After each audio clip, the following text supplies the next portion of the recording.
I'm thinking about it. Let it go, it'll all fix itself. I'm thinking about it. Let it go, let it go. I'm thinking about it. Let it go, it'll all fix itself. I'm thinking about it. I'm thinking about it. There's a really good thing right in front of my eyes. Right in front of my eyes. Your eyes. There's a really good thing right in front of my eyes. Right in front of my eyes. Oh, oh, oh, oh, oh, oh. I'm thinking about it. Let it go, it'll all fix itself. I'm thinking about it. Let it go, let it go. I'm thinking about it. Let it go, it'll all fix itself. I'm thinking about it. I'm thinking about it. I'm thinking about it. Let it go, it'll all fix itself. I'm thinking about it. Let it go, oh, I'm thinking about it. Let it go, it'll all fix itself. I'm thinking about it. I'm thinking about it.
Tell me, is it you that I should give my heart to? Tell me right now so I know that it's you.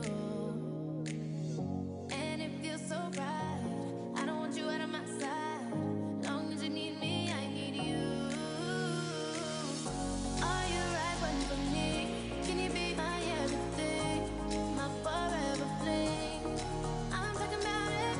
Something in the air has got me falling in love and I'm ready.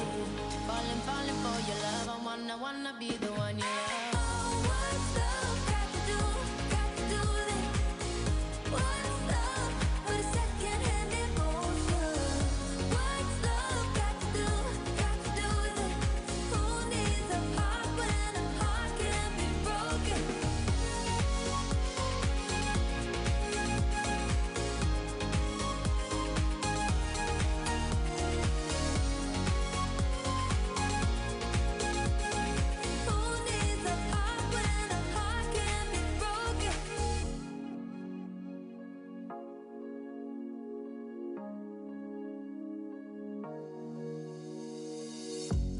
hoping that I don't have your heart.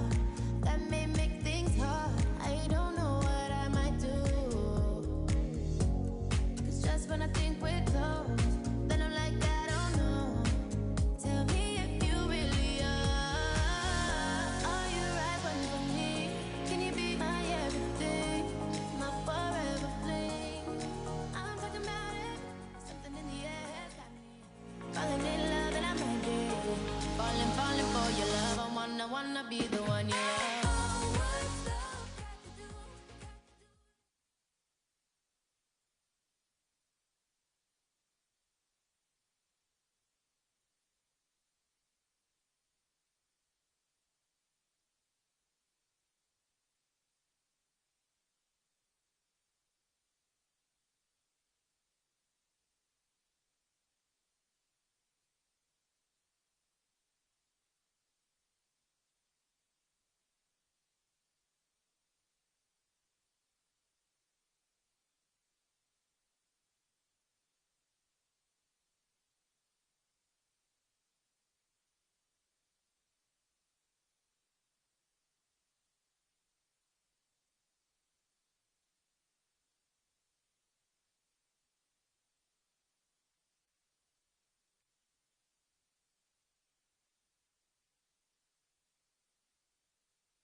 I think we're close to that. I think you ask any player, he will say the same. I think it's a general opinion of the players, and if it keeps this way, it will be a moment that we have no other option. But let's see, I don't know. It's something that worries us because we are the guys that suffer. So when you talk about performance, we play like already 60 games in the year. You have the Euro, you have the World Cup, we have now the National League. You have so many competition, and we are happy to play, but when it's too much, it's too much. We have to recover. We have to stay relaxed. If people want to have quality in the game, if they just want to see some games to see on the TV, of course we're gonna play. But if they want to see quality game, to see emotion, to see this type of thing, that's make the beauty of the football too. I think we have to respect the healthy of the players. Sometimes nobody asks the players what they think about adding more games, so maybe our opinion doesn't matter, but everybody knows what we think about that, having more games. Everybody is tired of that.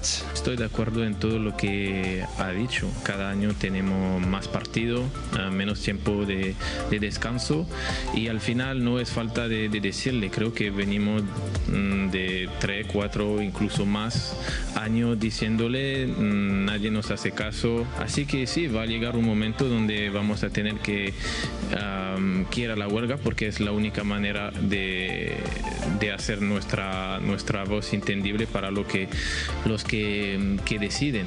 We are not robots, so I think we just definitely have to looking after that and reduce the game definitely, and can play better.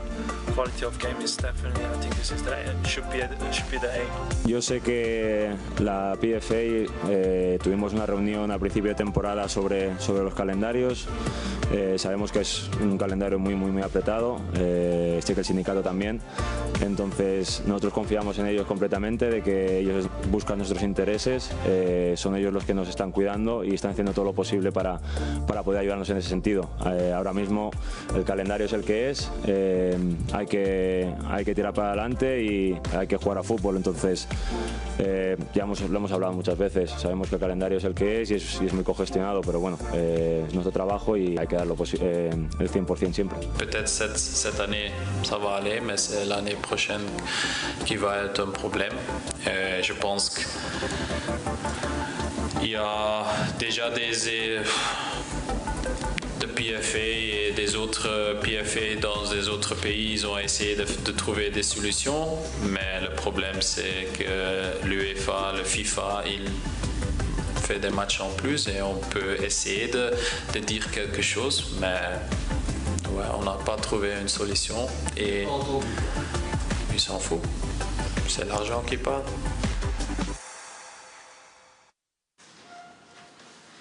It's always good to hear first from the players, from those who make the game, create the spectacle.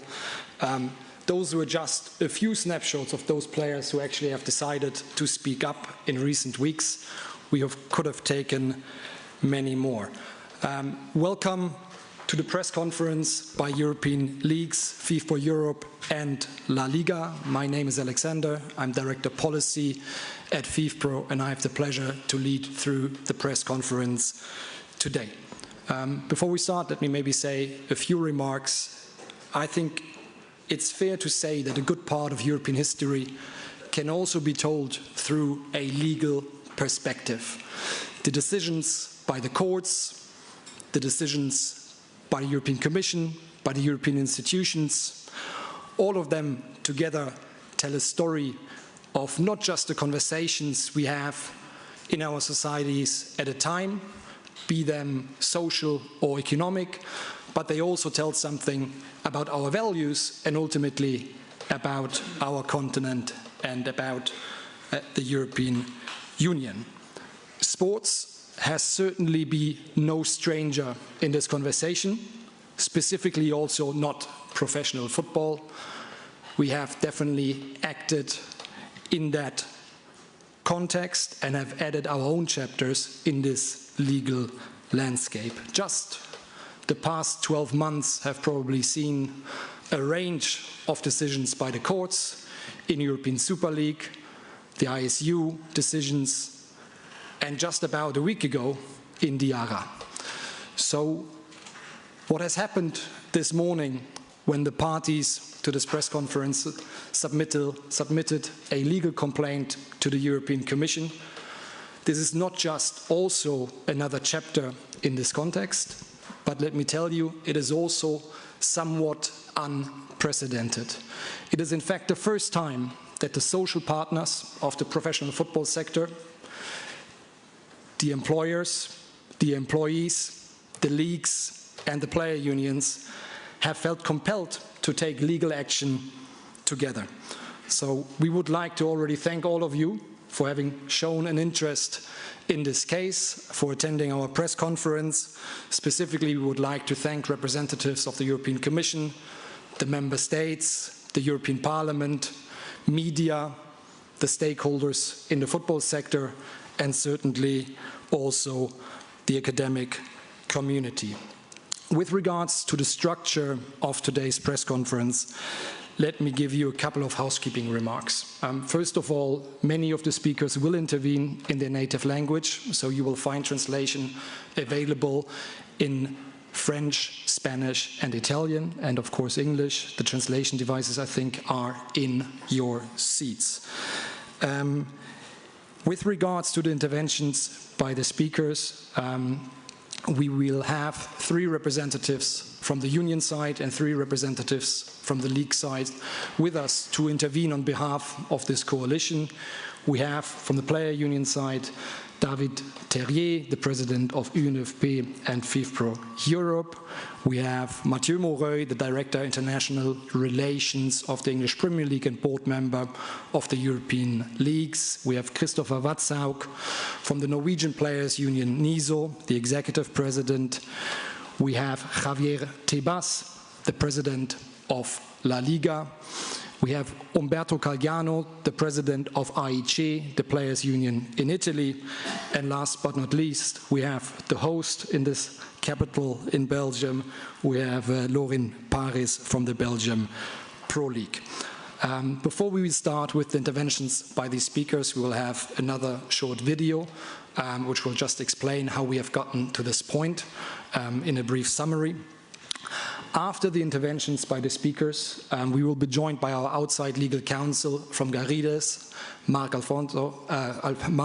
and Alfonso, who will give a brief technical update on the legal case. And there will be an informal meeting to answer questions in this regard on the technicalities of the case after the conclusion of the press conference. Before or after the interventions by Mark and Alfonso, we will open for questions and answers from the floor, and we'll conclude the press conference afterwards. Some of the speakers will be available for interviews after that. So now, just before we're starting with the speakers, a brief clip to set the scene. How did we get here? And why are European leagues and FIFA Pro Europe filing a complaint against FIFA? European football faces an urgent threat, one that harms the health of its players and the viability of its national leagues. FIFA, the world governing body, controls the international match calendar. It abuses this power to expand its own competitions and increase its revenues. This means more international matches in more international competitions. It pushes the players to their physical and mental limits. It puts a squeeze on national leagues, drains their resources, and devalues their competitions. Player unions repeatedly warned of the risks to players' health, and FIFA refused to listen. Professional leagues warned how FIFA's new Club World Cup would further concentrate wealth among a few teams, and FIFA refused to listen. In 2023, FIFA announced a task force on player welfare, but it never invited the players or their unions. In fact, it never appointed anyone. And in the end, it never met, not even once. Because FIFA is not listening. In a clear breach of its obligations under European law, FIFA has abused its dominant position and put the future of our sport at risk. We cannot accept this and have decided to act.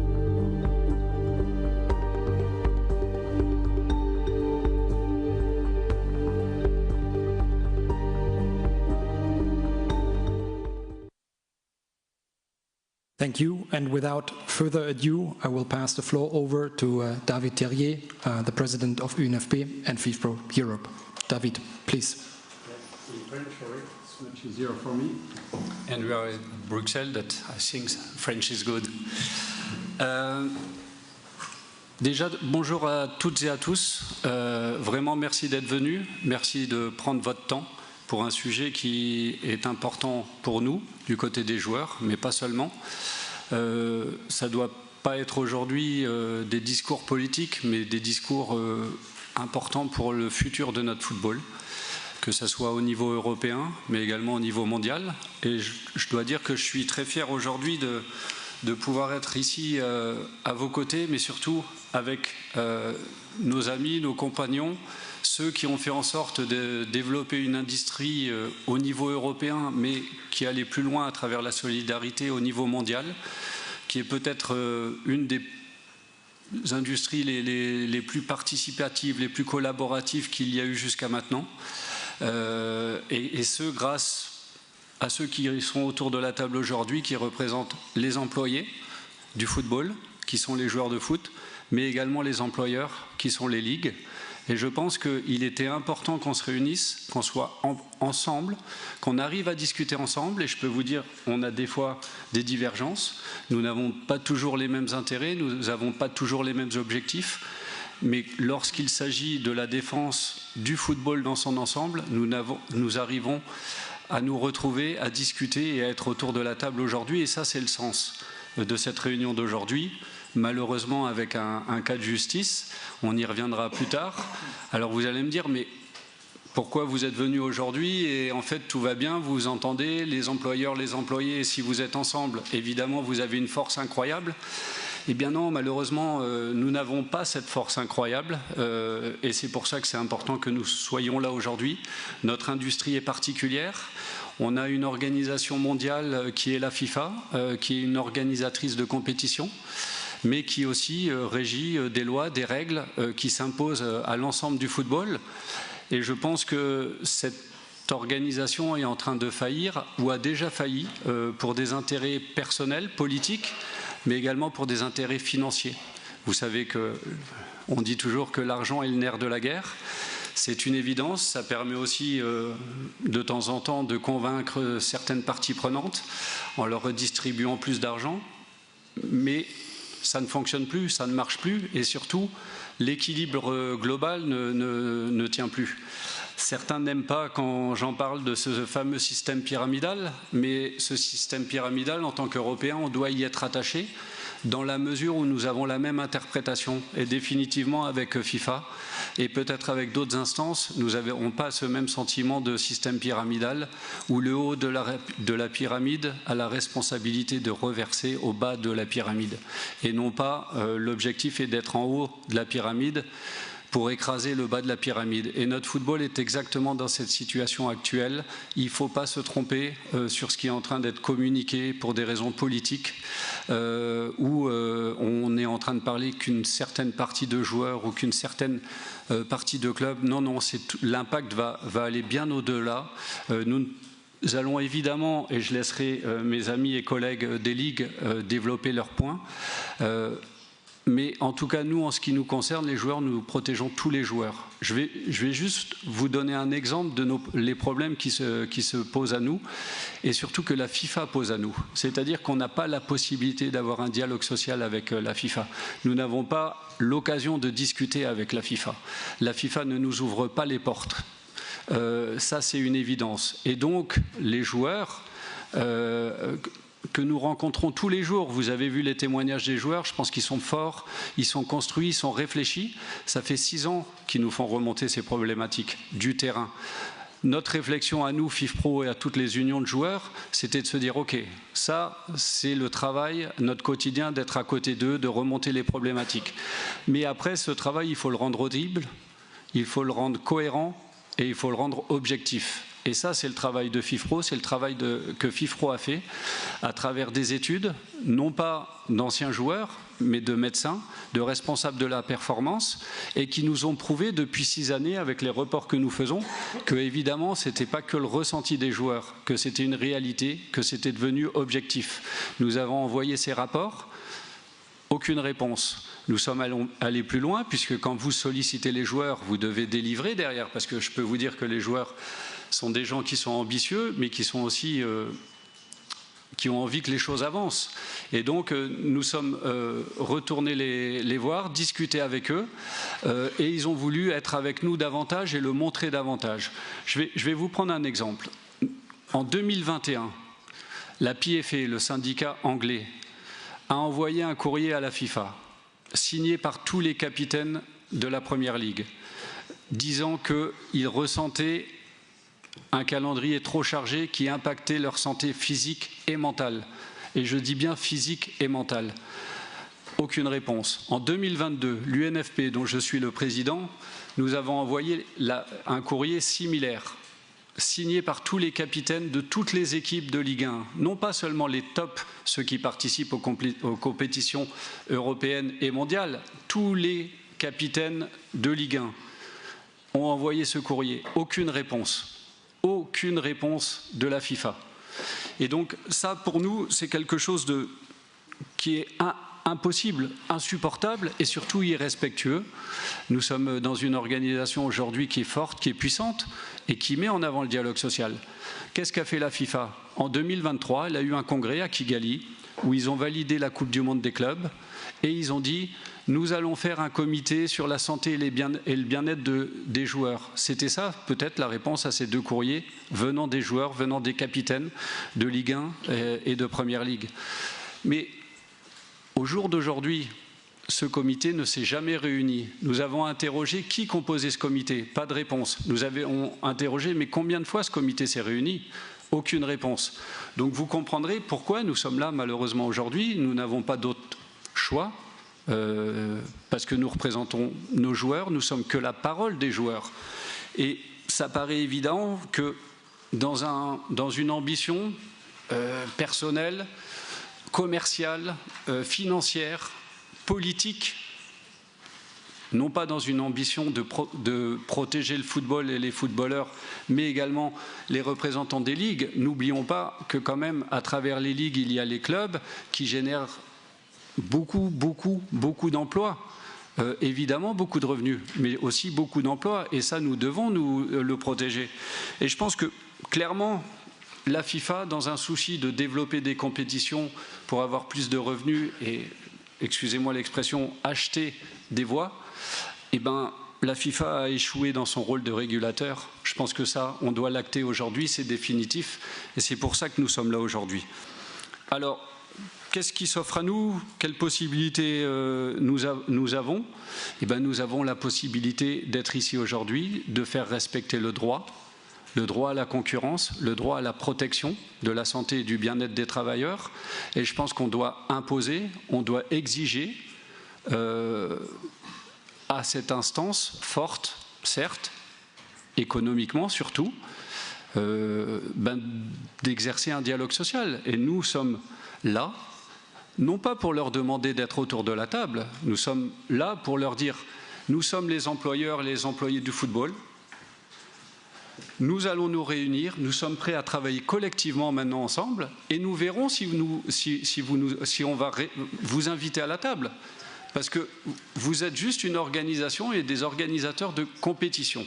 C'est notre rôle, le dialogue social, et nous avons la chance, sur le continent européen, d'avoir des institutions fortes, d'avoir une organisation comme celle qu'on a aujourd'hui, la Commission européenne, qui doit faire respecter ce qu'il y a dans son traité. Et nous sommes là aujourd'hui pour défendre ces valeurs. Moi, je viens de la France, qui est le pays des droits de l'homme, et j'aime ces valeurs. Je souhaite les défendre, les combattre chaque jour et les faire respecter. Donc, nous sommes devant vous aujourd'hui pour vous dire, est-ce que vous êtes prêts aussi à mettre la pression sur ces instances? Est-ce que vous en êtes capable? Parce qu'il faut faire bouger les choses et nous ne sommes pas en train de protéger les top players ou les top clubs. Nous sommes en train de protéger notre football et nous devons le faire ensemble à travers les outils que nous avons. Et des outils, nous en avons de nombreux. Et ce qu'il ne faut pas faire, c'est tomber dans le piège qu'ils essayent de faire, c'est-à-dire de faire de la communication. Je prends qu'un exemple, vous savez, il y a eu un arrêt Diarra, Lassana Diarra, un joueur qui s'est battu pendant 10 ans pour faire valoir ses droits, qu'il les a eus. Le premier réflexe de FIFA a été de répondre très vite en disant « Ne vous inquiétez pas, il n'y a rien qui change. Juste 2-3 lignes, on va modifier et vous allez voir, ça va rouler, on va, comme on dit en France, on va remonter sur le vélo et on va continuer à pédaler. » Non, c'est pas ça l'arrêt Diarra. L'arrêt Diarra, c'est évidemment, personne ne veut casser le système des transferts. On veut plus de solidarité, mais on veut le construire ensemble avec les employeurs et les employés. Ce n'est pas vous, FIFA, qui va aller dicter vos lois. Il y a des lois. La Cour de justice de l'Union européenne les a remis à leur place, la FIFA, et leur a dit « Ok, ils peuvent construire un modèle comme ils le souhaitent. Tout ceci est possible si et seulement si employeurs et employés arrivent à trouver des accords à travers des conventions collectives. Et quand ces conventions collectives, nous ne sommes pas sur une dictature avec des décisions unilatérales comme nous impose FIFA. » Je vous remercie pour votre temps. Thank you, David. And I would like to pass the floor to Mathieu Moreuil, Director International Relations at the Premier League and member of the Board of European Leagues. Mathieu. Thank you, Alex. Good afternoon, and thank you very much for coming to this press conference today.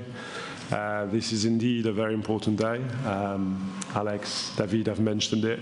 That's the first time ever that we have players' unions and leagues, social partners together to lodge the complaint against the international federation and decision-making process on the international match calendar. This is unfortunate, but the message that we have together is very simple. Enough is enough. We can't take it anymore. We have now an international match calendar which is beyond saturation, which creates a lot of issues for domestic leagues in terms of scheduling, but also in terms of organizing other domestic competitions. An international match calendar which creates risks for players, for their health. And we've tried to engage with FIFA on that for years now without any positive response.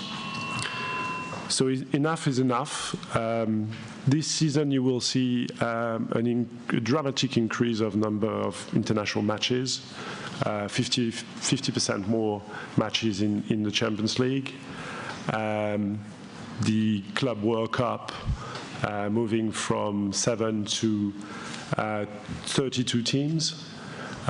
Next season you will have a World Cup with 48 teams. So this is very, very difficult to handle for domestic competition organizers. We don't have enough dates anymore in the calendar. And it has consequences at domestic level, as I said. We have to adapt, we have to modify some of our competitions. Domestic cups have been changed. Some leagues have decided to reduce the number of clubs. And this is not good for domestic organizers and for the fans. Let's not forget that the fans cherish those domestic competitions. That's the thing that they, first and foremost enjoy as football fans. And they said it several times. They said it when there was this proposal of the biannual World Cup. They said it when the Super League came up. They want to see domestic football, at its best. And this is the bedrock of football in Europe and beyond. So I just want to reiterate some of the messages that we've seen today. You heard Kevin De Bruyne, who very clearly said it. The players' unions and the league have tried to engage with FIFA for many, many years. I think we sent 20 letters as leagues, through our representative body, European Leagues or World Leagues Association, more than 20 letters to FIFA without any concrete results. So we are in a situation where we have no other choice. Legal action is now the only option, really. And that's again, unfortunate. But we want to protect our football, our domestic football, the ecosystem, the economics of it. And we want now that the system changes. As simple as that. We want a transparent process. We want agreements between social partners, but also with FIFA. Not only consultation, real agreements. And we want a calendar that is sustainable for domestic leagues and for players in the future. Enough is enough, and we hope that we're going to have a bright future for our sport. Thank you very much. Thank you, Mathieu. It was also said by this coalition that indeed the problem of the calendar is not just a problem for some players. Many players are affected by that. It's also not just a problem for some playing markets. Many playing markets in Europe are affected by that. And therefore, we're also very happy to have Christopher Watzauk with us today, the Executive President of the Norwegian Players Union, to give you a perspective also from a medium-sized playing market in Europe. Christopher, please. Thank you. Well, to start with, it's a bit emotional. Just sitting here today to be the little brother in the room on this stage. Finally, it's a turning point. Goes to show that all the people in this room are here to listen, and that's it's great for us who represent the players as well. Finally, we got the attention that we want. I'm going to read what I have to say. I represent the players, the Norwegian players, both worldwide and in Norway. At the moment, Norwegian League, which has given us Rosenborg, Bodø/Glimt, Molde, I guess some of your teams have lost against them, Haaland, Ødegaard, Ørsnes, Sørloth, Ryerson, and so on. at the 11th place at the league ranking in Europe. It's an all-time high for us. That reflects both the incredible opportunities and the challenges that comes with European football. We are all mutually dependent on each other, working hard every single day to make dreams possible for the players, for the fans, both home and abroad. We want to dream big. We are Norwegians. We want our players to be able to compete at the highest levels at home, in European leagues and on the broader international stages. However, we lost yesterday against Austria, don't mention that. It's not just about performance, it's about creating football industry that respects the rights and well-being of those its core business, the players. Football in Norway is growing, with more people joining the sport and fan interest is increasing. This is something to celebrate. Of course it is. And we are proud. But there is a big growing discontent also in Norway.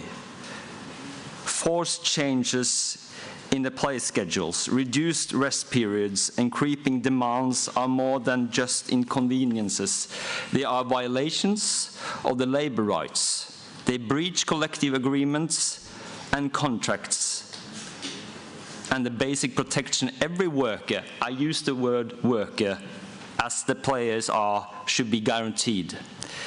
These are challenges that could force players to choose to not represent the national team, as happens, due to the increasing workload, which not only affects their careers, but also diminishes the quality of the Norwegian football that I represent. For the players, for the fans, and the sports as a whole, this is important. For the football to be a sustainable industry across all nations in Europe and levels, there must be a deep and unwavering respect for the people in it. Because the players are not only a part of it, the players are the heart of it. We demand to be heard for the sake of the game, for the future of the Norwegian football, but most importantly for the players. Players have rights to be a fair career, to grow and to perform without having their rights trampled on. And if you ask the players, you should ask the players, they will tell you they want to play games. They want to feel the pressure and feel the demands, but they always choose quality before quantity, always. For the love of the football, for the quality of the game, and for the direct, increasingly respect of the players, now in the future, we stand united here today. And that's the reason I'm a bit emotional. Because this is the day we start working better together. Thank you for listening. Thank you, Christopher, for your remarks, and I would like to pass the floor to Javier Tebas, the president of La Liga. Buenas tardes a todos. No hace falta que diga los años que llevo en una lucha constante, sobre todo con los temas de gobernanza de nuestras instituciones que rigen el fútbol, ¿no? Pero es importante hacer un matiz, ¿no? Yo creo que la FIFA y la UEFA, como instituciones, son entes claves en el desarrollo del fútbol en toda la pirámide, como decía David. Otra cosa es que hagan un uso adecuado de esa posición que el Tribunal de Justicia de la Unión Europea les ha reconocido, esa posición de monopolio. Pero cuando uno tiene reconocida esa posición de monopolio, es importante que no cometas constantemente abusos de posición dominante, ¿no? Porque puede perder esa condición de monopolio. Y nos encontramos, en este caso, en el día de hoy, ante unas decisiones que se están tomando por parte de FIFA en esa posición de monopolio, en que, en nuestra opinión, y por eso hoy hemos presentado una denuncia a la Comisión Europea, en el tema del calendario se está ejerciendo un abuso de posición dominante.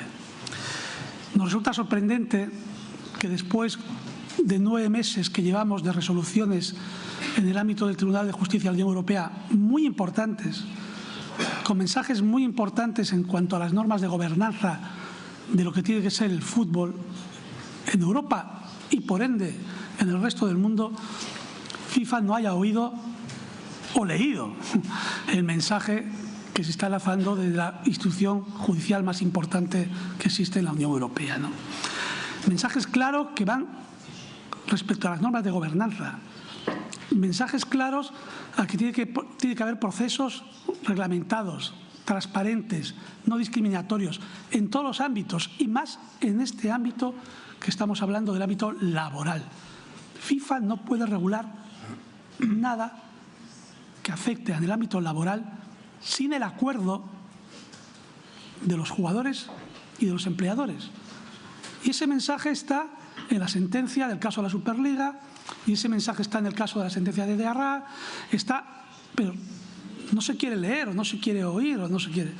Y parece imposible que sigamos, porque hace escasamente 10 días la propia FIFA, el 7 de octubre, por unanimidad de todos los presentes, quiero recordar, de todas las confederaciones presentes, aprueba el reglamento del Mundial de Clubes, donde establece que se abre una ventana para poder incorporar jugadores del 1 al 10 de junio, creo que es, ¿no? Que afecta a jugadores y afecta a empleadores, y la han tomado así por unanimidad, ya no digo deprisa y corriendo, porque ya no sé si lo hacen deprisa corriendo o tan despacio que lo hacen a conciencia, ¿no? Pero que desde luego supone claramente transgredir lo que vienen diciendo las últimas resoluciones judiciales del Tribunal de Justicia de la Unión Europea, ¿no? Yo recordaré datos importantes, ¿no? También es importante que seamos conscientes que en Europa, que son los datos que puedo manejar más hoy, hay más de 50.000 jugadores profesionales. Hay jugadores de 1.000 euros al mes y jugadores de 2 millones de euros al mes. Pero todos es necesario que defendamos colectivamente a todos los jugadores. Hay más de 2.000 clubes profesionales. En esta mesa, entre jugadores y empleadores, es donde se tiene que decidir cómo se tiene que regular esta industria en el ámbito laboral y también en muchos aspectos económicos. Podremos invitar a FIFA, podremos invitar a UEFA, pero es donde se tiene que regular. Como hacemos en nuestros mercados, en nuestros países.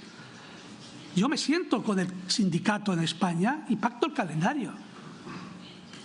Y pacto el tema también de las transferencias de jugadores y del caso de Diarra, también lo pactamos con el sindicato. Y no está la federación sentada en esa mesa. Después nos coordinamos para las competiciones que organiza la federación. Pero eso se pacta. Pues lo mismo tiene que ocurrir en el ámbito mundial. Tenemos que pensar que el fútbol profesional hoy no es el mismo que hace 20 años. Bueno, no es el mismo ni de hace 10 años. En cambio, está regido con las mismas normas de gobernanza que hace 20 años. Con las mismas prebendas y el mismo desconocimiento, tengo que decirlo así, de lo que está ocurriendo en la industria del fútbol. En España somos el 1,4% del PIB. Están los jugadores, están los entrenadores, están sus familias, los medios de comunicación. Tenemos que pensar mucho en los efectos de cualquier decisión que tomamos.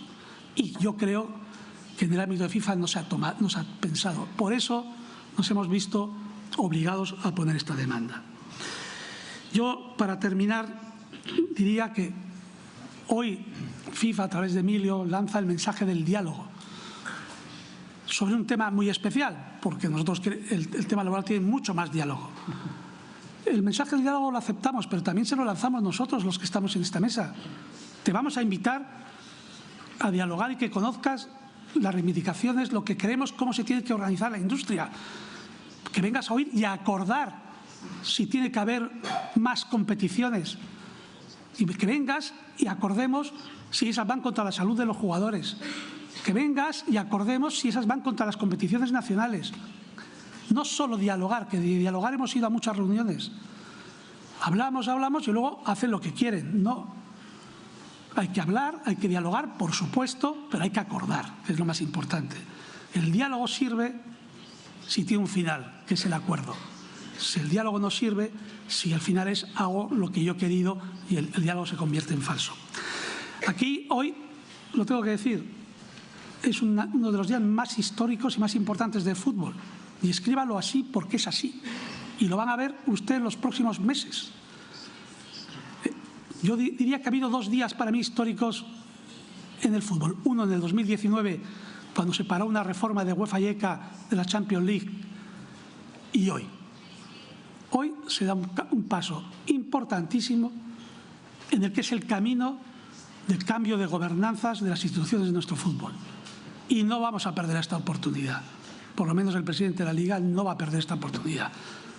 Trabajamos en positivo para conseguir este cambio de gobernanza y que el calendario, el problema que se ha generado con la resolución de Darriá, problema o oportunidad, porque me consta que el sindicato ni el propio jugador quieren destruir el fútbol con esa decisión, todo lo contrario. Quieren construir a través de esa decisión cómo se puede proteger la estabilidad contractual, pero participando los empleadores y los jugadores. Nada más, y apunten, es un día histórico en el fútbol profesional y en el fútbol en el mundo, y los próximos meses ustedes lo van a ver y se van a acordar de lo que acabo de decir. Muchas gracias. Thank you, Javier, and we would like to invite Umberto Calgano, the president of the Italian Players Union, AIC. Umberto, please.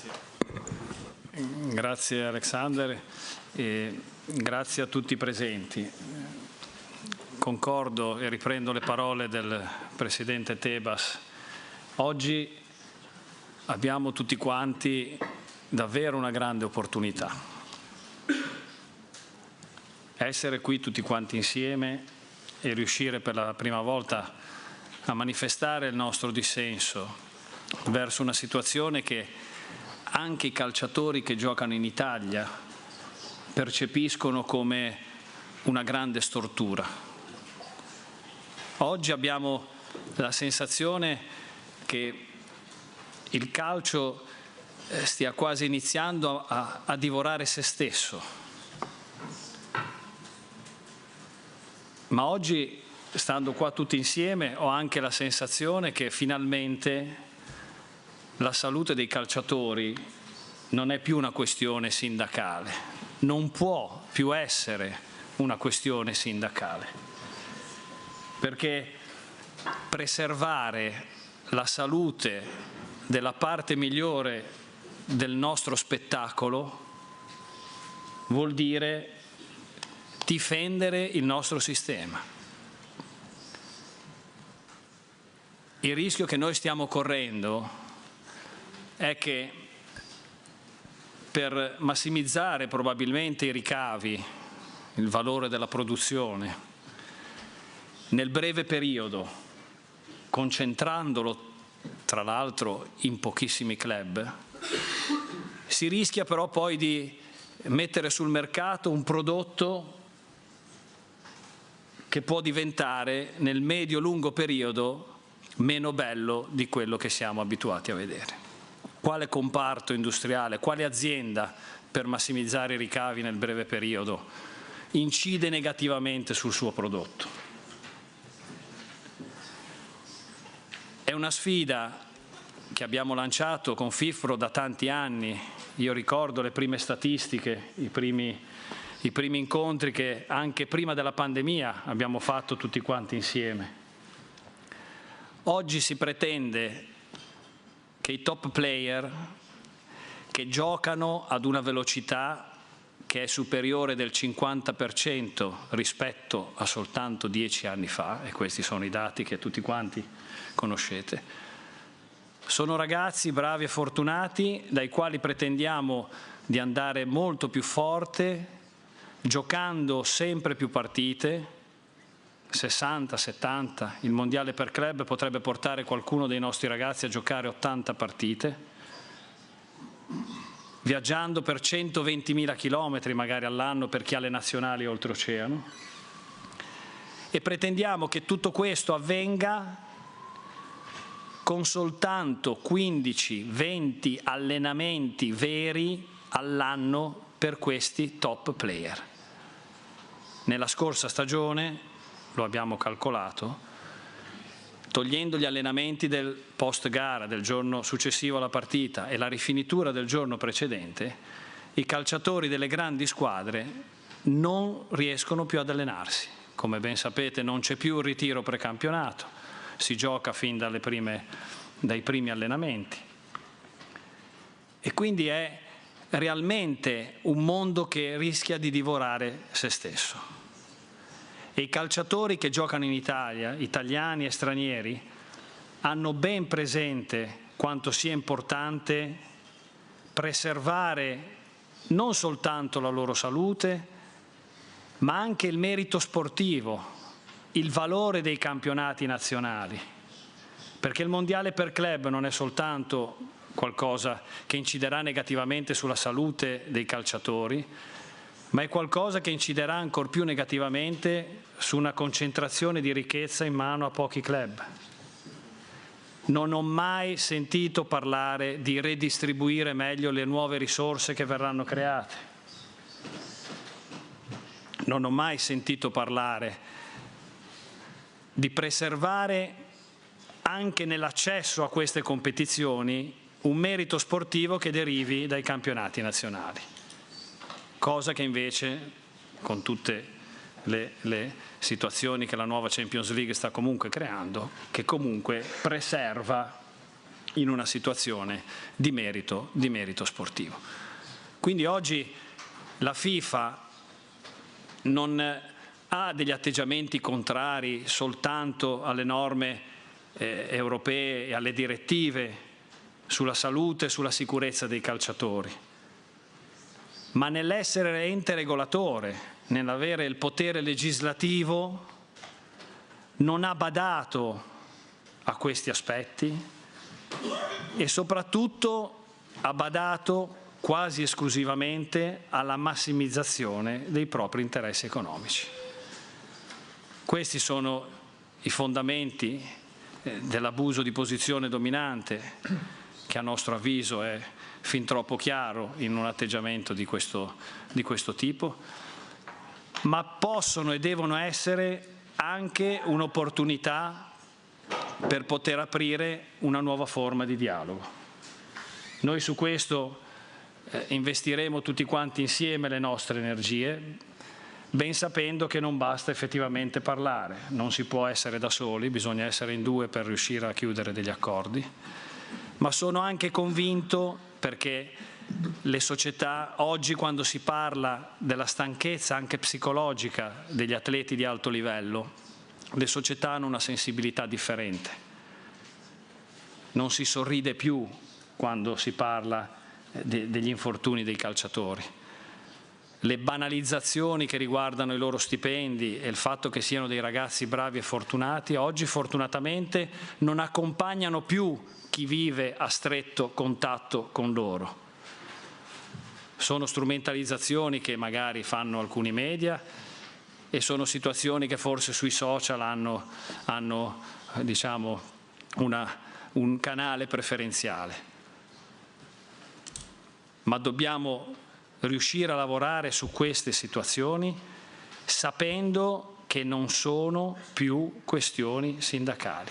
Noi abbiamo bisogno di trovare un accordo su questo, sapendo di avere la forza di proporre situazioni che riguardano tutto il sistema.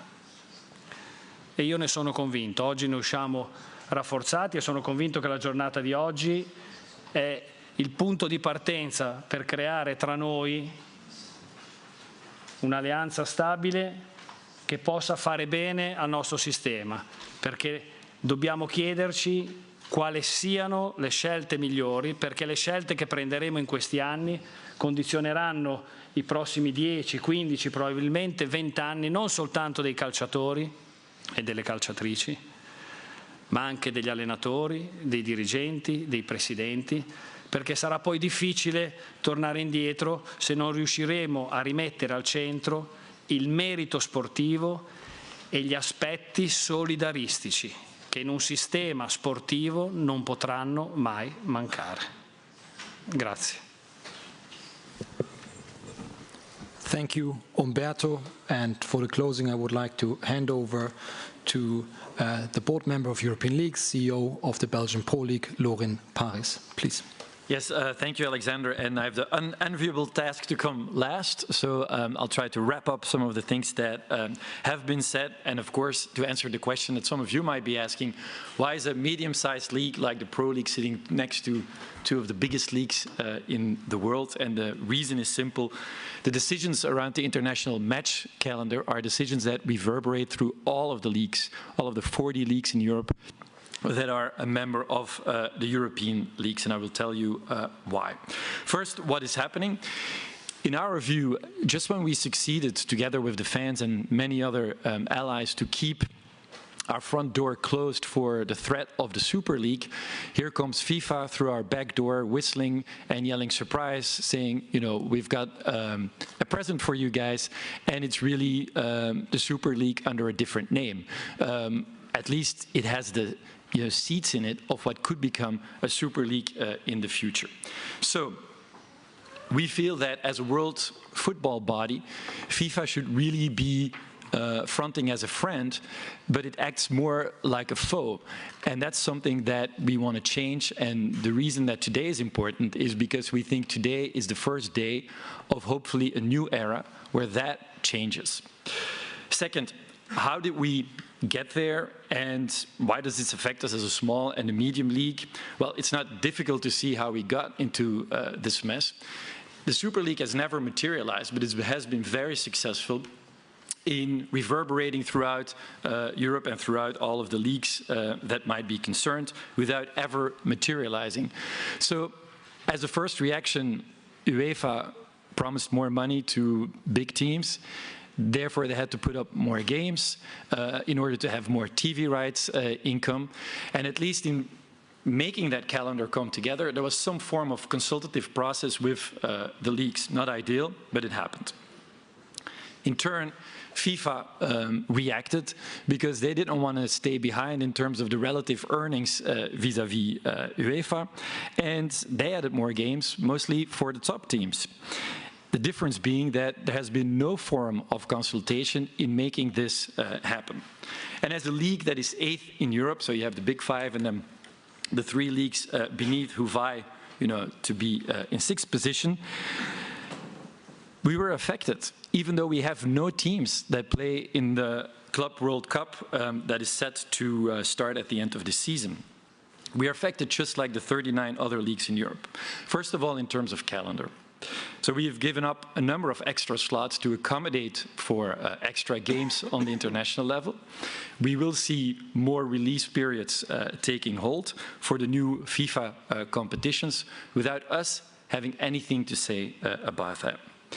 That in turn yields, of course, pressure on the domestic calendar in terms of starting time, end time. In Belgium, we play a lot of matches, which is a fact. We have a calendar with 40 match days, but we haven't changed that calendar in the last decade. What has happened is that there's a number of international windows that have been added on top of our calendar, sometimes without us having anything to say about that.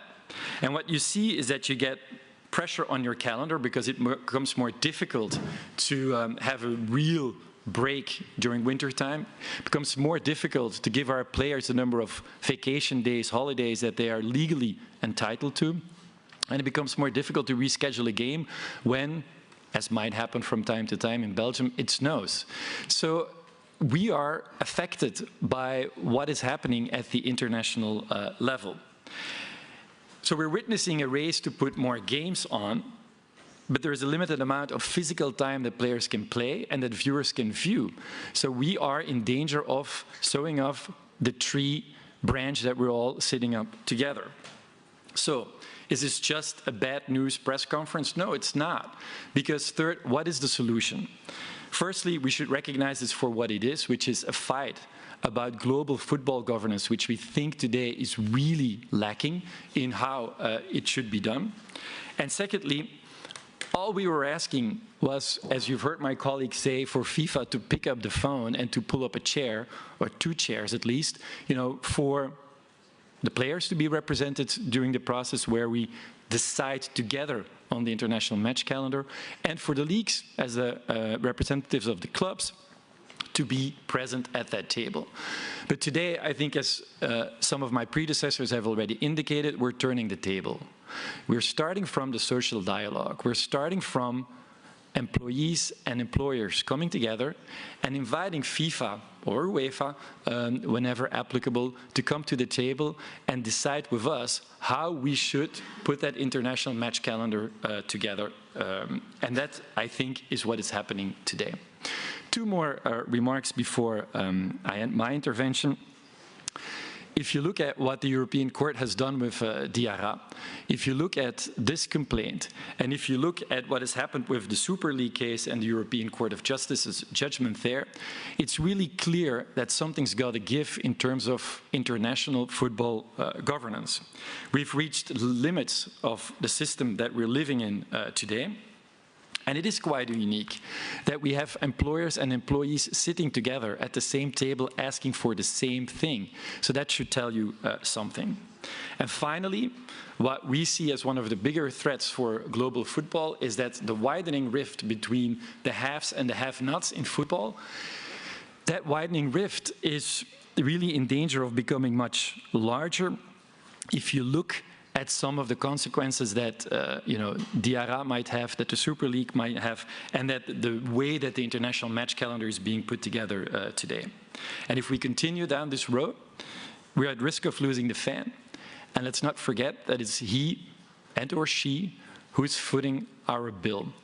So basically, all we're asking for today is let's have a conversation, let's decide together, but from now on, it will start coming from employers, coming from employees together, and we will invite other international organizations in to come to a sound, transparent, and objective decision together with us. Thank you.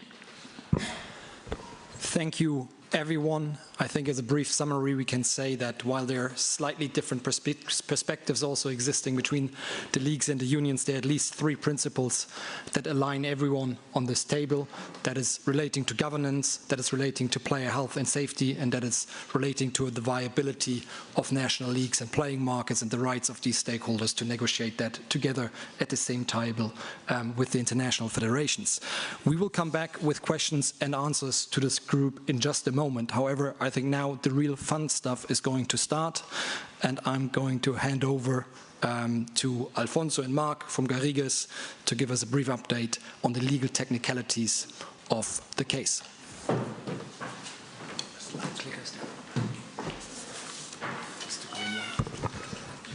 Here, this one. So, good afternoon, welcome. My name is Alfonso Lamadrid. I am a partner at the law firm Garrigues, and together with my colleague Mark English, I am leading the legal team responsible for the complaint. We are representing all three complainants, and we're here to provide you with a brief overview of the legal framing of the complaint. We will also be available for technical questions after this session. Now, I'm sorry to disappoint you. Alex just said that this is going to be the fun stuff. I'm afraid to say that from a legal standpoint, this is a very easy and straightforward case. FIFA's conduct is a textbook example of abusive anti-competitive behavior. The complaint explains that FIFA's conduct is contrary to both Articles 102 of the Treaty on the Functioning of the European Union, which prohibits the abuse of a dominant position, and to Article 101 of the treaty, which prohibits anti-competitive agreements. And we do so building very closely on the recent Super League and the Diarra judgments. So, in the Super League judgment, the Court of Justice of the European Union already found, first, that FIFA has an indisputable monopoly. Second, that decisions and conduct resulting from FIFA's conflict of interest arising from its dual role as both the football regulator and as a market participant and organizer of competitions are contrary to EU competition law. And third, that FIFA can only continue to act as the global football regulator provided that it puts in place an objective, transparent, precise and non-discriminatory decision-making procedure. So in essence, this complaint is simply seeking to extract the practical consequences of the Super League and the ARA judgments for the international match calendar. Now, as I've explained, the conflict of interest at the heart of this case is precisely the same one that was at stake in Super League. But nowhere is FIFA's conflict of interest and lack of due process safeguards more evident than in relation to the setting of the international match calendar. By virtue of its de facto monopoly as the global football regulator, FIFA is able to unilaterally impose the conditions and the calendar under which both players and leagues can exercise their economic activity without players and leagues having any say in these decisions. By virtue of its monopoly as football regulator, FIFA can also unilaterally set windows for international matches organized by FIFA or under FIFA's auspices. And it mandates clubs to release players for the duration of those windows. So FIFA can effectively secure the services of the top players without paying market compensation, free riding on the investment of leagues and clubs. And given that FIFA's revenues increase with the organization of competitions, FIFA only has incentive to organize more and longer competitions to get more and more revenues. Now, contrary to its obligations under EU law, FIFA continues to refuse to engage with players and leagues to agree on measures capable of ensuring that the calendar is sustainable and respectful of players' health and of their rights as workers under labor law and also under collective bargaining agreements entered into at the national level. From a pure legal standpoint, the fact that FIFA's conduct is contrary to competition on the merits is evident and is the logical consequences of the rulings that we just discussed. We explain in the complaint that FIFA's conduct constitutes an abuse by object, a restriction of competition by object, but that it is moreover already causing harmful effects on players' health, on the sustainability of leagues, and on European football. And as my colleague Mark English will explain in a moment, from a strictly legal perspective, it is equally clear that FIFA's conduct is unjustified. Thank you.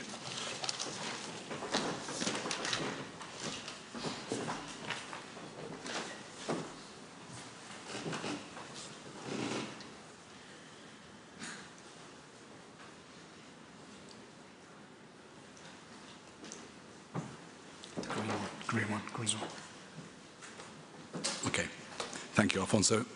My name is Mark English, and I'm a partner at Garrigues. So I will walk you through briefly three slides. First, explaining that FIFA's conduct is unjustified. Then I'll explain briefly what remedies we are seeking, and I'll conclude with some remarks on next steps. So to explain to you why FIFA's conduct is unjustified, in the summer, when the intention to file this complaint became known, FIFA made some statements seeking to justify their behaviour, and I'm here to explain briefly why those attempted justifications don't work. First and foremost, the EU Court of Justice has already poured a large bucket of cold water on these arguments, and it's already found that FIFA's conduct, FIFA's conflict of interests, in the absence of proper procedures, is unjustified, i.e. it is not necessary or indispensable to achieving any legitimate goal. FIFA will claim, no doubt, that it only organises a small minority of matches. That claim is both false and it is irrelevant. FIFA is responsible for setting the rules applicable to all football stakeholders, including FIFA, but also confederations like UEFA, national associations, and it affects players and leagues equally. So to focus on FIFA organised competitions is largely missing the point. Matches organised by FIFA or within the international match calendar directly have a disproportionate knock-on effects on national leagues. During competitions organised under the IMC, the whole football ecosystem is forced to pause for the commercial benefits of FIFA. The multiple 9-day international windows include not only matches, but also preparation and international travel, often across time zones, and account for a very significant portion of players' working time. Now also, FIFA can modify and increase the number and length of FIFA competitions organised under FIFA's IMC, essentially at its discretion, as we've seen with the 2026 World Cup and the 2025 Club World Cup. FIFA might talk about redistribution, essentially using revenue generated to support football in various countries.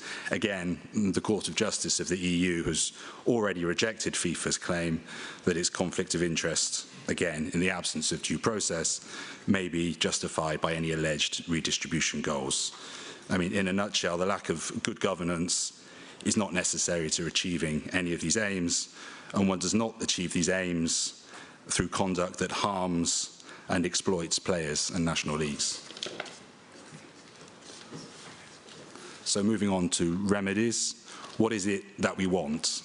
Well, to be clear, the complainants are not seeking financial compensation from FIFA, but instead a fair and inclusive decision-making procedure in relation to setting the IMC as well as the design and scheduling of other FIFA-organised competitions.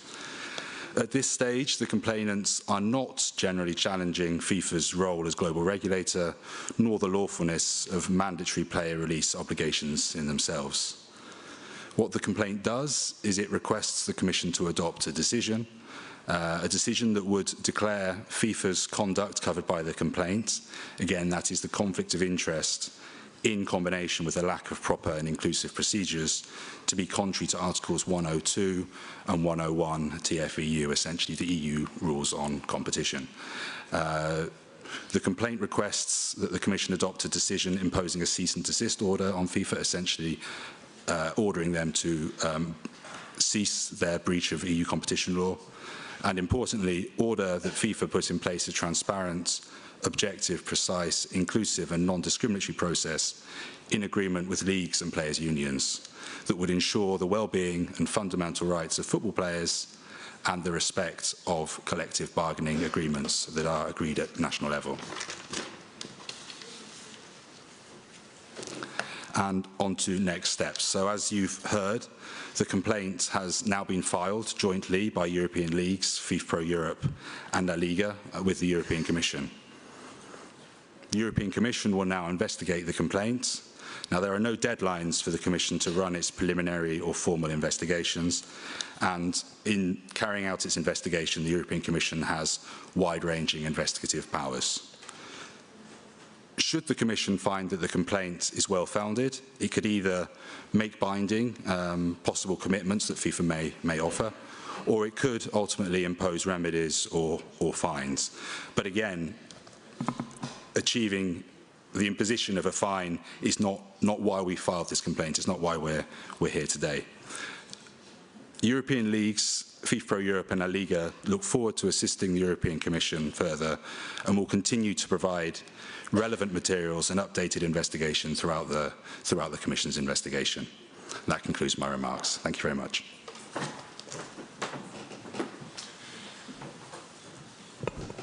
Thank you, Mark.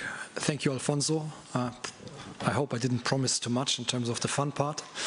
As we said, we will have a specific informal legal briefing after the official part of the press conference concludes, so that will allow to really dive a little bit deeper and maybe also in between the lines of the explanations you have just heard.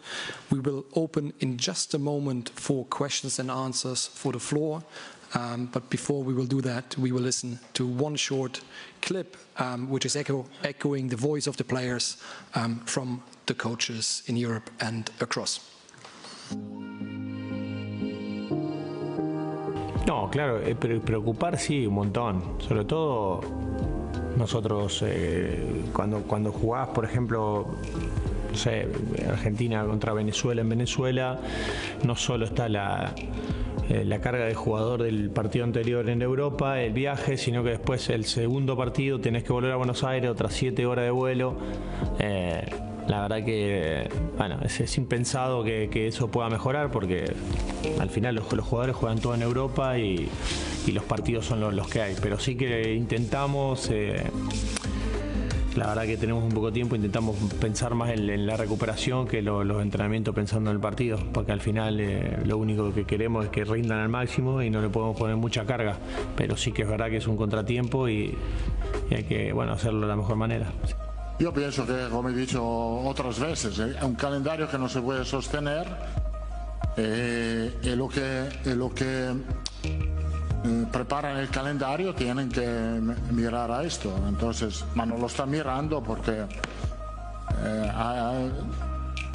ahora tenemos este problema, va a ser más porque tenemos un mundial con más partido, tenemos una Champions League con más partido.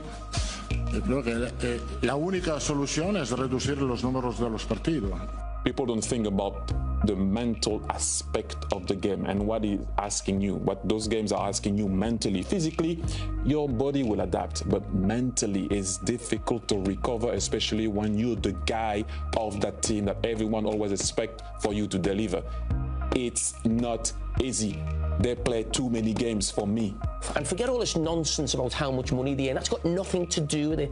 As Thierry said, you want to see the best players at their best in the biggest moments, and we're not seeing that because they're just getting run into the ground. I was part of the FIFA Pro, which is the players' union worldwide. So at the end of my career, so it was already a very important topic that was being looked at very seriously. I think it's not just the load for the players, but it's also the travels and these guys. Some of these guys, they go from playing in the Champions League to playing a national team game in Korea or something and then back. And if you do that for 70, 75, 80 games, it's a point where it's not realistic anymore. So to this point, I can only support the feeling of the players.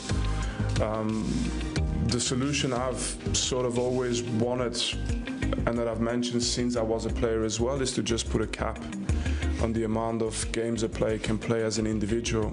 Put a cap, put a compulsory period of holidays, and then for the rest it sort of takes away the pressure a little bit from clubs being restricted in terms of numbers of games. Yes, you can play a lot of games, but you have restrictions on the amount of games you can use your player for, so it protects the health of the players, it protects the interest of the clubs, and only later we'll worry about the coaches who have to coach 90 games, but for the rest it's not something that I'm saying that is new. It's an opinion that I've shared for about 4 or 5 years now. So the best of both worlds, maybe it's possible, maybe not, but that's what I was sort of thinking would make sense. And of course, always exceptions for finals. Can't take that away from players. All right. We now open for questions from the floor. As I said before, technical legal questions will go to the legal briefing. If there are questions on national context, national regulatory issues, we will also park that for individual conversations afterwards. And please state your name, your organization, and to whom you address the questions. Laura Scott from the BBC, please.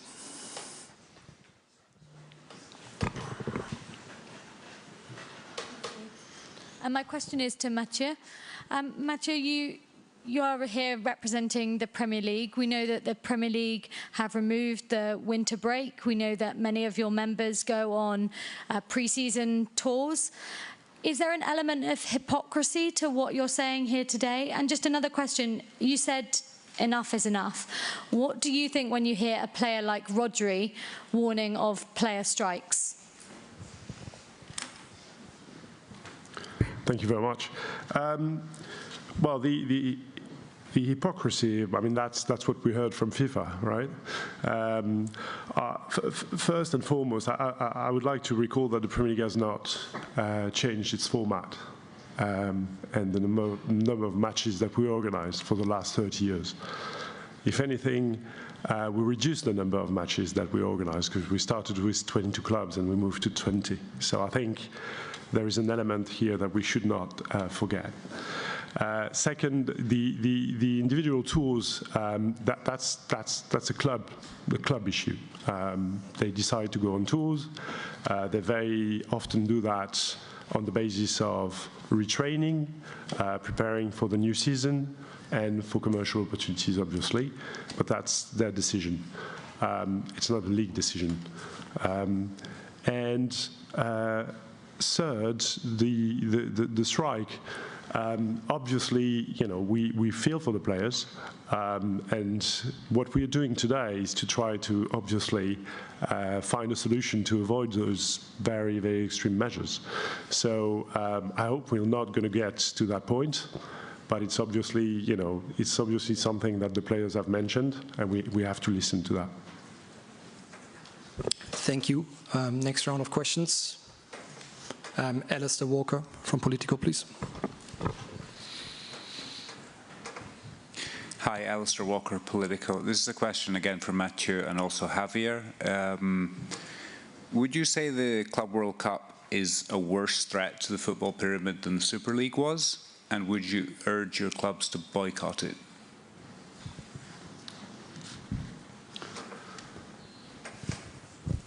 Do you understand?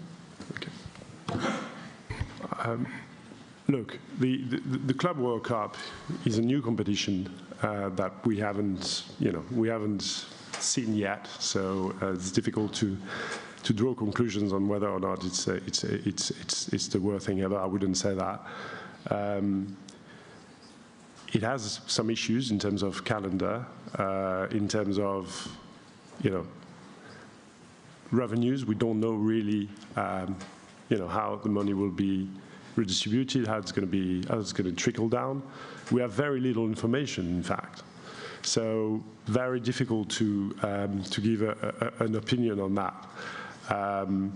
But clearly, that's the addition of all these elements, you know, an extended continental competition, an extended World Cup, a new Club World Cup, again, moving from, you know, a format with 7 clubs to a format with 32 clubs. The whole thing put together is, I think, the real threat for both domestic leagues and players, and that's exactly the message that we want to share today. Yo indicarte dos cosas. No es que una sea peor, son las dos muy peores. Son muy malas las dos, ¿no? Y con criterios diferentes, el por qué, es que no es comparable, ¿no? Pero una es con el Mundial de Clubes afecta claramente a la salud de los jugadores que van a jugar esa competición, eso nadie lo pone en duda, ¿no? La Superliga era un tema de jornadas entre semanas sustituyendo a la Champions, que esa afecta más no tanto a la salud, sino afecta al ecosistema económico de las ligas en el fútbol europeo. Y claro, también el Mundial de Clubes, en cuanto al tema económico, es que una reducción en el calendario, bueno, esa ocupación de fechas que parece que solo es un verano, obliga a nuestras ligas nacionales a modificar los calendarios de 2 temporadas, a aplicarlos, y eso tiene unos efectos claramente económicos durante durante 2 temporadas. Hay que jugar más veces entre semana, hay que jugar más veces un partido suelto, 3 sueltos, y eso afecta muchísimo al valor de la competición. O sea, las dos son muy malas, pero digamos que los efectos son diferentes, no es comparable, es decir, pero los dos tienen unos efectos gravísimos sobre el ecosistema del fútbol europeo y mundial, en mi opinión.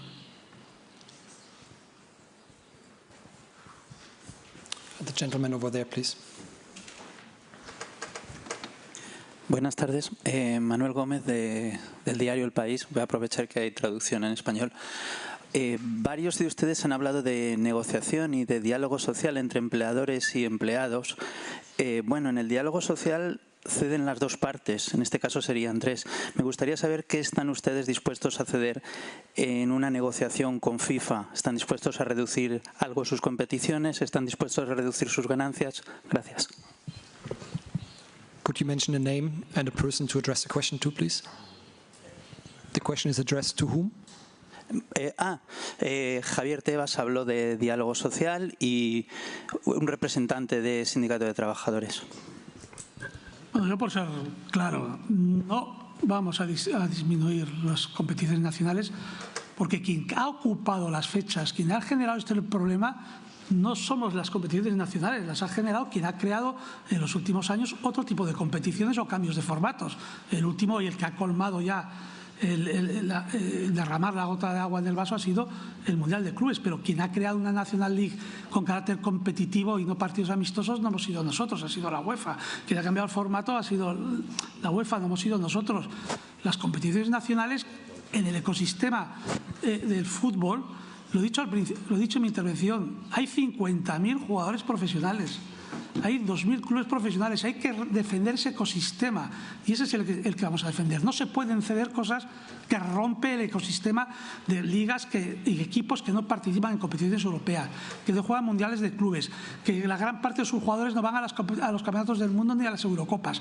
Ese ecosistema es el que hay que defender, el que ha crecido durante los últimos 20 años. Y es el que, cuando hablamos de ceder, entre lo que vamos a ceder entre nosotros será en buscar soluciones a este problema. Mire, ayer el presidente Ceferín, creo que fue, dijo una cuestión que decía que los jugadores que jugaban el Mundial de Clubes eran los que más ganaban y tiene razón.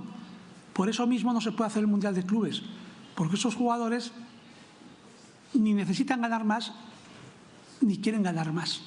Por esa misma razón no hay que hacer el Mundial de Clubes. Es muy importante y de eso es lo que yo entiendo que se está dispuesto a ceder, ¿no? O sea, no es que, porque ese ejemplo yo también lo he dicho muchas veces, los que son los que sí, pero los que más ganan. Pero en la versión que no es necesaria esa competición, donde el 85% de los ingresos van a ir a los clubes y de ese 85%, el 70, el 80 y en algún caso el 90% se los llevan estos jugadores que son los que más ganan.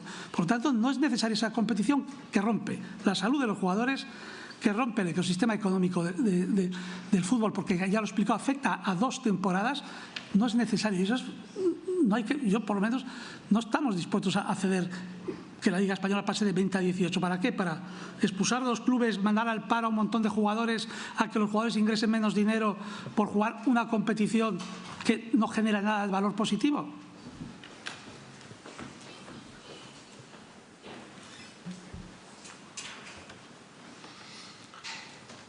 Oui. Je suis d'accord avec tout ce qu'a dit Javier. Après, il ne faut pas se tromper. Qui sont les employeurs, qui sont les employés? Il y a un vrai problème, c'est que les clubs sont dirigés, manipulés ou forcés de suivre les plus forts qui veulent toujours plus de revenus et donc qui imposent aux autres à travers la redistribution. Donc il faut être aussi vigilant et c'est pour ça que nous essayons de jouer en équipe. Nous sommes bien conscients. On parle toujours des top players. Oui, mais vous avez qu'à dire à vos top players qui baissent les salaires. Je suis juste en train de... Moi, je vais remettre... ne faites pas jouer ces top players et on verra si vos compétitions ont les mêmes revenus. Ça, c'est une évidence. Donc ça ne peut pas être que dans un sens. C'est pour ça qu'on doit voir la chose collectivement. Mais si certains clubs mettent... Et je ne veux pas attaquer tout le temps FIFA et UEFA d'ailleurs, mais ils reçoivent une pression considérable, très agressive de la part des top clubs qui leur disent « Oh, moi je veux plus d'argent, donc tu vas développer ta compétition ». Donc on les oblige à ça aussi. Donc c'est pas... Tout le monde est responsable. Et c'est pour ça que nous, FIFA Pro Europe, l'UNFP, le syndicat français, l'AIC, le syndicat italien, mais également PFA, le syndicat anglais, nous avons déposé une plainte au tribunal de Bruxelles, le tribunal de l'entreprise, parce qu'on veut faire valoir les droits. Il y a des droits et on doit respecter ces droits. On veut aussi nous aider, j'allais dire, FIFA et UEFA à avoir un pouvoir de régulateur qu'ils ont perdu à cause de la puissance et la force et l'agressivité de ces top clubs. Ne nous trompons pas. Et là, on est en train de détruire, de ne pas respecter. Notre plainte, elle va sur quel sens? Elle va sur quelle volonté? De faire respecter les droits au congé annuel, la liberté de travail, mais également le droit à la négociation collective. Et ces top clubs, ces institutions si puissantes essayent de détourner tout ça, justement, pour les intérêts personnels des plus puissants. Et là, il faut qu'on soit vigilant. Et là, il faut que vous soyez vigilants aussi, parce que lorsqu'on parle de protéger le football, c'est ce qu'on est en train de vous expliquer. Ne vous trompez pas par ces manipulations politiques, publiques, qui sont en train d'essayer de se faire en termes de communication. Et moi, les médias qui sont là aujourd'hui, je remercie parce que j'en connais certains, des fois on est attaqué, ça fait partie de notre rôle, mais ne tombez pas dans ce piège-là parce que vous aussi, vous avez cette responsabilité-là. La liberté d'expression des médias, vous devez aussi challenger ça parce que vous en êtes conscient, vous le savez, vous êtes aussi inclusif dans le football. Et être inclusif, vous voyez ce qu'il y a et relayez-le, poussez-le, même si certains sont également des médias et dirigeants de clubs, mais c'est votre rôle, c'est votre responsabilité et c'est votre devoir professionnel, comme c'est notre devoir de représenter les joueurs. Qu'est-ce qu'on peut dire de plus? Pourquoi je n'ai pas parlé de la parole des joueurs? Ils s'expriment, ils nous le disent. Ils vous le disent aujourd'hui. Vous les avez eus, vous les avez entendus. Est-ce qu'on les écoute? Est-ce qu'on les respecte? Et est-ce qu'on les entend? Définitivement, jusqu'à aujourd'hui, la FIFA nous a répondu. Ou plutôt, nous a pas répondu. Elle ne souhaite pas entendre les acteurs principaux du football, les joueurs. Thank you, David. Over there. Yes.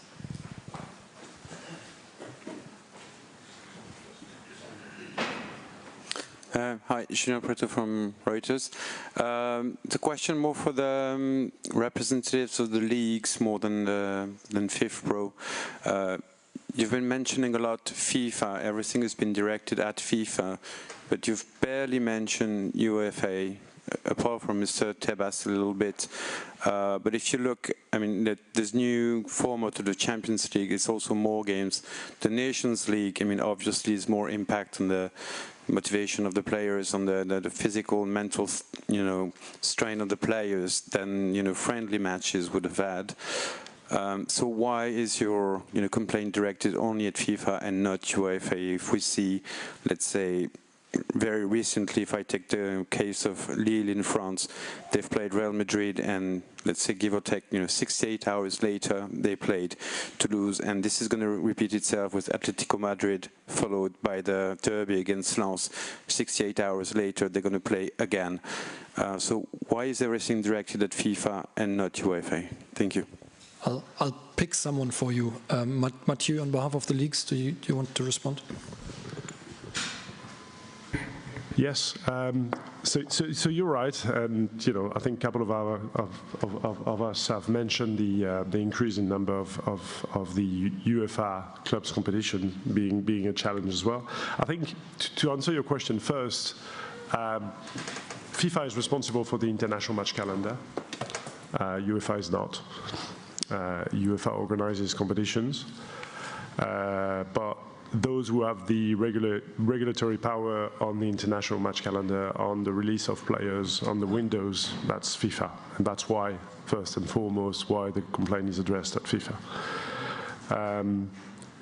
Second, I think it's fair to say that the relationship is a bit different in the sense that we have our discussions with UEFA and we have engaged with them when they came up with this idea of a new format. We don't always agree, and we will check with them how this new format will impact domestic leagues, and I agree with you that there will be consequences and maybe things will have to change. But at least there is a dialogue with UEFA, which is formalized from the league side at least by some representation of the UEFA Executive Committee for the leagues and in some committees. So if you like, the governance model is different. We have some representation and we use that. With FIFA, we have literally nothing.